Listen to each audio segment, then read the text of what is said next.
आज बात करते हैं पूरे किताब के 70 सबसे महत्वपूर्ण प्रश्नों के बारे में, जिसमें आपका 2 नंबर वाले प्रश्न, 3 नंबर वाले प्रश्न, 5 नंबर वाले प्रश्न, परिभाषाएं, नियम, अभिक्रिया, प्रयोगशाला विधि, सारी चीजें कवर हो जाएंगी। जो बच्चा इसको पूरी तरीके से तैयार कर लिया, इतनी चीजें पढ़ लिया, उसके 50 के 50 नंबर एकदम फिक्स है। 20 ही नंबर 10 नंबर के लिए आपको एक्स्ट्रा पढ़ना है।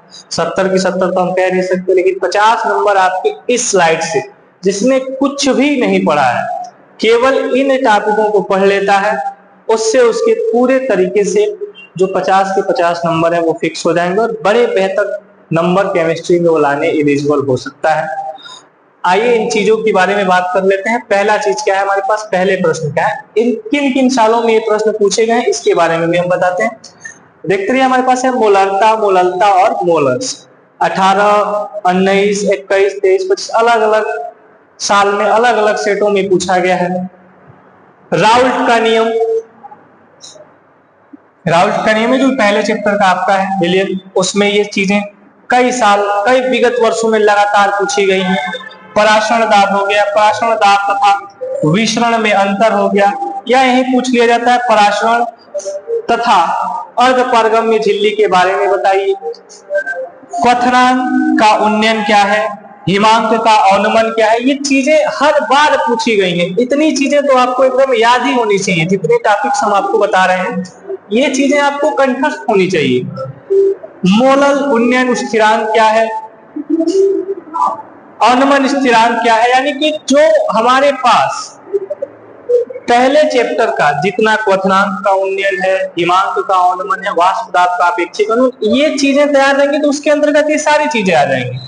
सेलों का विद्युत वाहक बल क्या होता है, बात करें फैराडे के वैद्युत अपघटन संबंधी नियम क्या है, प्रथम नियम क्या है, द्वितीय नियम क्या है, अपघटनी शेल क्या है, मोलर चालकता क्या है, विशिष्ट चालकता क्या है, ये चीजें आपसे कई सालों में आप देख भी रहे होंगे पूछी गई हैं और पूछी भी जाएंगी। नेक्स्ट है अपने पास कि कोलराउस का नियम क्या है और उसके अनुप्रयोग लिखिए। बड़ा ही इंपॉर्टेंट, बेहद ही महत्वपूर्ण प्रश्न है ये कि कोलराउस का नियम क्या है, इसको समझाइए। और इस पे एक सवाल भी आता है, इलेक्ट्रोड विभव क्या है, मानक इलेक्ट्रोड विभव क्या है। ये जो अंत में लिखा है SHE, जिसको मानक हाइड्रोजन इलेक्ट्रोड हम लोग कहते हैं, वो ये चीजें एकदम आपको तैयार होनी चाहिए। विद्युत रासायनिक श्रेणी क्या है, जो 2 नंबरों में पूछ ली जाती है।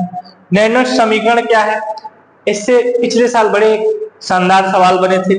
सेल नियतांक क्या है या सेल स्थिरांक क्या है, अभिक्रिया का वेग क्या, और सबसे फेमस क्वेश्चन, अभिक्रिया के वेग और कोटि में अंतर स्पष्ट कीजिए, कोटि तथा आणविकता में अंतर स्पष्ट कीजिए।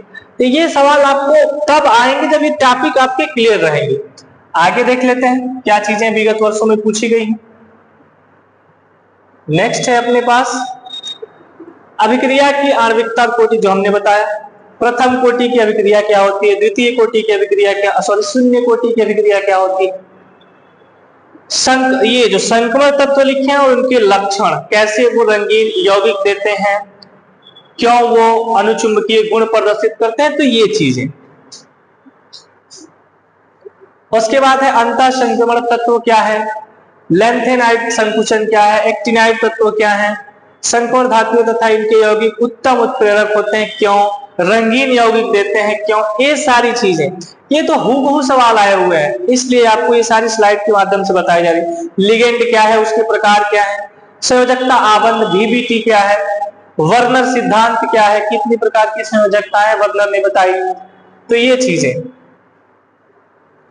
उसके बाद है कि CFT क्रिस्टल फील्ड थ्योरी क्या है, जो आपने उसमें पढ़ा होगा। T2G का मान क्या है, किस प्रकार से D जो है, D उपकोष का अपघटन होता है, विपाटन होता है। द्विक लवण या संकुल यौगिक के बीच अंतर, ये भी आप उपसंयोजन यौगिक में पढ़े होंगे। क्लोरोफॉर्म बनाने की प्रयोगशाला विधि, क्लोरोबेंजीन बनाने की प्रयोगशाला विधि, फ्रेयान का सूत्र लिखिए, और DDT पर संक्षिप्त DDT और फ्रेयान, ये 2 चीजें इस साल के लिए तो बेहद ही जरूरी है, क्योंकि DDT और फ्रेयान ये आपके सिलेबस की भी चीज है और पूछी भी जा सकती है।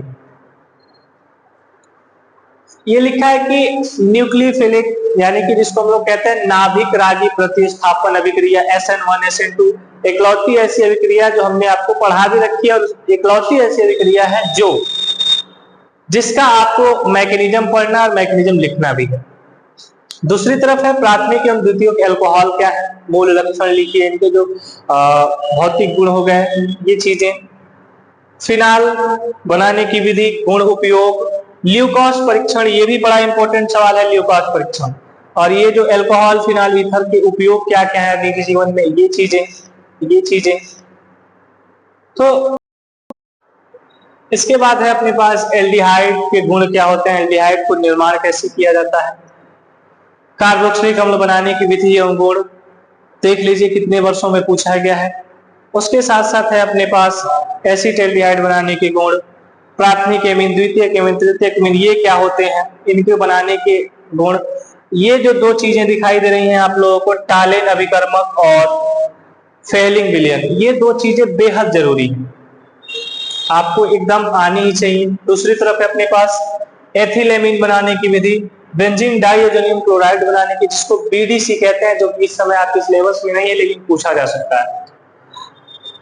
एनिलीन क्या होता है, कार्बोहाइड्रेट क्या होते हैं और उसके प्रकार क्या होते हैं, ये भी आपसे पूछा गया 2 नंबरों में विगत वर्षों में। ग्लूकोज बनाने की विधि, और ग्लूकोज और फ्रक्टोज की जो संरचना सूत्र होती है वो कई साल लगातार पूछे गए कि इनको आप बनाइए और इनकी संरचना में विभेद दिखाइए। प्रोटीन क्या होती है, द्वितीयक और प्राथमिक, एमिनो अम्ल क्या होते हैं, प्रोटीन की विकृत गंधिता क्या होती है, विकृतीकरण क्या होती है, ये चीजें। उसके बाद है कि न्यूक्लिक अम्ल क्या होते हैं, डीएनए और आरएनए में, ये सारी चीजें बायोलॉजी के अंतर्गत हैं, जो बायोकेमिस्ट्री है आपकी जैव अणु, उसमें आपने पढ़ा होगा।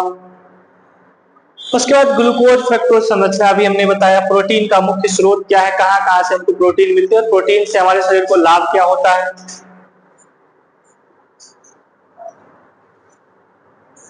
तो ये चीजें हैं, ये पूरे टॉपिक्स अगर आप तैयार कर लेते हैं तो उम्मीद करते हैं कि आपका बहुत ही बेहतर तरीके से, बहुत ही शानदार तरीके से 50 नंबर फिक्स हो जाएंगे। और इतने टॉपिक्स अगर आप पढ़ के जाते हैं तो उम्मीद है आप 70 के 70 क्वेश्चंस भी अटेम्प्ट करेंगे। एक्सपेक्ट न्यूमेरिकल्स तो आपको लगाने ही है, उसकी भी चर्चा हम लोग करेंगे अगले वीडियो में।